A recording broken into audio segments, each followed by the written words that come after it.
N'okutuusa olwaleero abasomesa ba arts bakyagenda mu maaso n'akeediimo kaabwe nga bawakanya ekya gavumenti okubaleka ebbali mu kwongeza omusaala nga bwe yakola ku bassaayansi.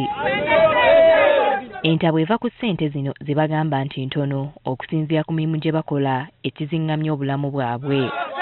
Wadde nga tebannaba kufuna kuddibwamu ate abamu bafunye akaseko ku matama oluvannyuma lw'okutandika okufuna ku ssente ez'abasuubizibwa Pulezidenti Museveni ng'ayita mu ssaako zaabwe. Pulezidenti yasuubiza biliyoni 2 eri ssaako z'abasomesa kati olwaleero aba Uganda Liberal Teachers Union bafunye obukadde 538. Twebaza Katonda nti olunaku lwaleero tusobodde okufulumya miliyoni 538 ku ba beneficiaries oba abantu abasomesa abaganyuddwa abasomesa 120. Era kino tukikoze kubanga tuli basomesa era twasisinkana President ne tumunyonyola nti amusomesa kye yeetaaga nnyo kintu kinene wabula kumuwaayo kasente katono osobole omuteekateeka era asobole okuteeka mu bintu ebisobola okufuna akasente kayongereza ku musaala gwakola ki gwafuna. Nga tebannazifuna basoose kusomesebwa ku ngeri y'okuzikozesaamu okwewala okufiirizibwa.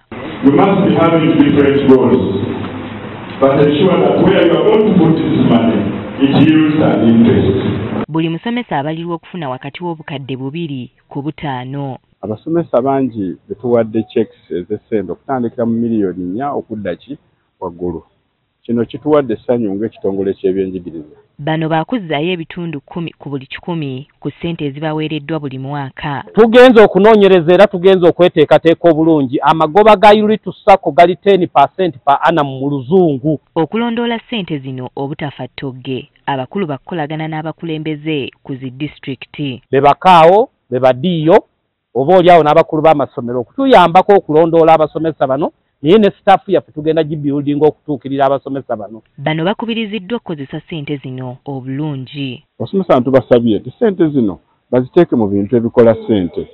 Baleme zima mu mayumba, baleme zikola mu mbaga kuwasa, baleme zikola mu nviiri.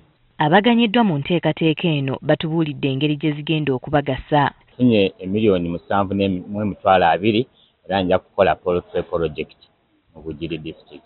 Ndi musajja mulimi badde nfulumyanga ensawo nga 30 aga kasooli.